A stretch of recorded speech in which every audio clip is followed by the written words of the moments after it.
स्वागत छ मेरो अर्को भ्लगमा र यी काम धेरै भइसकेको छ तपाईँले देख्न सक्नुहुन्छ पछाडि हैन यी यहाँ चाहिँ किचन बाथरुम प्लस यो यताको चाहिँ यो बढेको चाहिँ यतापट्टिको यो साइडको रुम सानो छ चाहिँ बढाइदिएको यस्तै छ। अब काम कुरो हेर्दै जाउँ कस्तो बनिँदो रहेछ। हामीले यसरी नै यति जोडिसकेका छौँ। यो एउटा सानो कोठा थियो, यसमा चाहिँ धेरै च्यालेन्जिङ कामहरू थियो हैन। अब यतिमा चाहिँ हामीले किचन पनि निकाल्नु पर्ने अनि यताको रुम पनि यो यहाँ बढाउनु पर्ने यसरी हैन। त्यहाँदेखि यो उता टोइलेट पनि निकाल्नु पर्ने थियो, तर अब नापजोप गरेर चाहिँ टक्कै निकालिदिइसकेको छु।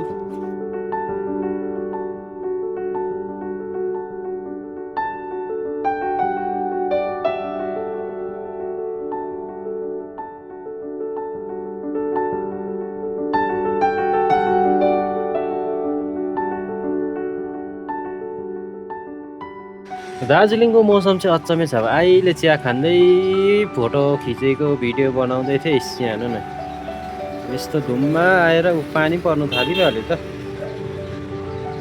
के कस्तो बनिन्छ यो घरलाई म तपाईँलाई अन्तिमसम्म देखाइदिन्छु।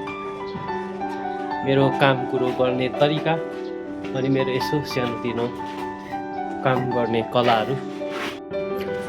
किचन चाहिँ लगभग सकेको थियौँ, तर फेरि यहाँ चाहिँ यस्तो डल्लो बनाइ मागेर चाहिँ आज यहाँ इटाले सटरिङ गरिरहेको छु। अब भोलि चाहिँ यहाँ लिङ्टन बिम ढलाइ गरेर चाहिँ हामी यसलाई डल्लो बनाउँछौँ। आज चाहिँ अब यो भयो, यो प्लास्टर भयो, भित्र डल्लै भइसकिसक्यो यो किचनभित्र। आज चाहिँ यो भित्ता प्लास्टर उता भयो।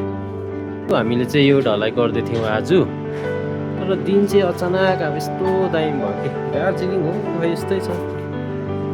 हेर्नुहोस् न यस्तो मजाको बनायो। त्यहाँ टेबल बनिँदैछ।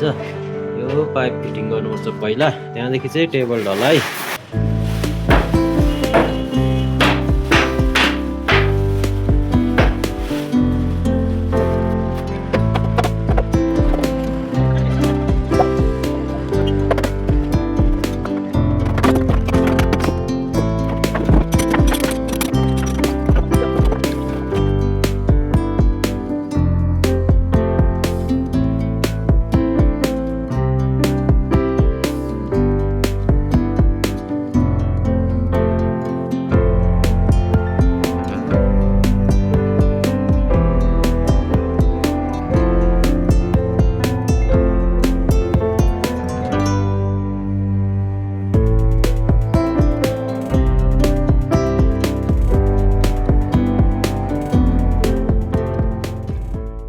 र साथी हो यहाँ डल्लो बनाइ मागेको थियो र डल्लो पनि भइसक्यो। अब मुनिपट्टि प्लास्टर गर्नु बाँकी छ। हेर्दै जाउँ के कस्तो हुन्छ होइन दाजु।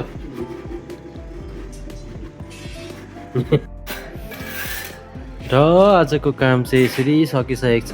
यो डल्लो सल्लो पनि बनाइदिइसकेको छु।